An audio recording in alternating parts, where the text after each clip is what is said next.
Hey everybody, Anthony Alfredo here, and today I'm going to talk about how safety rating and iRating work in iRacing. So I'm on the iRacing UI looking at my profile here. You can see my licenses. I'm an A class on oval with a 1.72 safety rating, a 6,176 iRating. Road, a B class license with a 2.71 safety rating, 2,204 iRating, and so on for dirt oval and dirt road. Now, some important features that you need to know about is the MPR. So, what's important is you see not ready for season promotion. So, if you're a rookie class trying to get promoted to D class, maybe D to C, C to B, or in this case, B to A for me on road, it tells me that I'm not ready for season promotion because I have not met the SR requirements. So I have met my MPR, which is 4 races or 4 time trials. So I've run 4 races that meet my MPR. That means that I've run races that are required for me to run before being promoted. You can see those by sorting your filters for a race session for races that do meet your MPR. Just like this, if you're going to hit Go Racing, you can hit Up Next or Upcoming, and you can actually filter results by meets MPR. And you'll see that right here. Look, GT3 Fanatec Challenge, fixed setup, exactly what I want because I've got that filter set as well.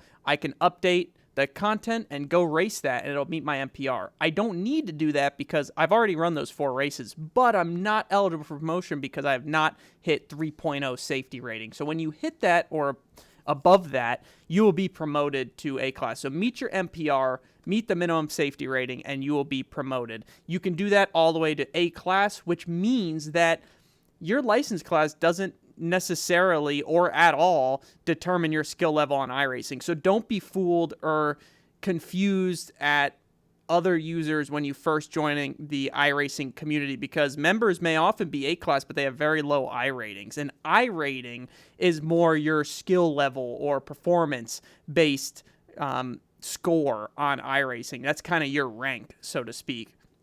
The higher your iRating means the higher you average or higher you play. So when you do well in iRacing events, you gain iRating. If you do poorly in iRacing events, you lose iRating. So it's important to perform well in your races so that you can gain it and constantly increase your iRating, but it is exponential. So the cleaner or the more successful you do, obviously, the more you'll gain. The worse you do, the more you'll lose. So say you're ranked 10th in a split with a good strength of field, you might only have to run 7th or 8th to gain a fair amount of iRating. A good chunk would be a top 5.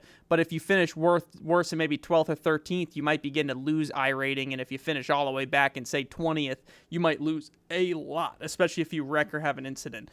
That's where safety rating comes back into play, is those incidents obviously count towards the amount of clean corners you have per lap. So as you go through a turn without an incident, you gain safety rating. It's super small amounts. You have to take a lot of turns. It's much easier to gain on road because there's more turns per lap than on an oval where you only have 4 corners. So the more laps you run cleanly in official sessions, the more safety rating you'll gain. It'll go up. You can get promoted as long as you've also met that MPR. If you're new to iRacing, I don't recommend riding around in the back and just getting clean races to get to A class, because great, you have an A class license and now you don't necessarily even know what to do with it because you haven't learned that much about racing. It's critical that you go out there and beat and bang a little bit, ruffle some feathers, maybe you just have some incidents of your own, maybe you get into it with some other guys while racing hard, and that's part of it. That's how you learn. It's how you get better. Unfortunately, your safety rating may go down, but it'll recover. You'll get it back, and you can get promoted. But there's no point to go all the way to A class and then learn how to race. Learn how to race as you climb the ranks, as you meet your MPR, get promoted. Everyone obviously wants to get A class so they can race certain car and track combos.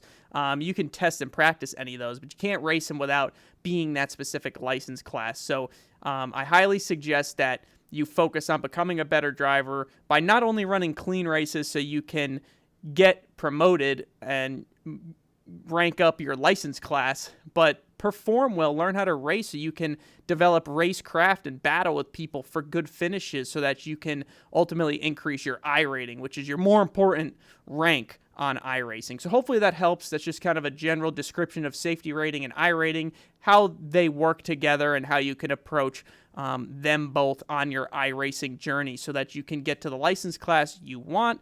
Obviously, everybody shoots for A class in all of the disciplines, if not one specific one that may be their favorite. But the iRating is the more important telltale sign of your ability as a sim racer. So I appreciate everybody's support. I hope you liked the video. If you did, click the like button. Comment what other content you'd like to see next from me.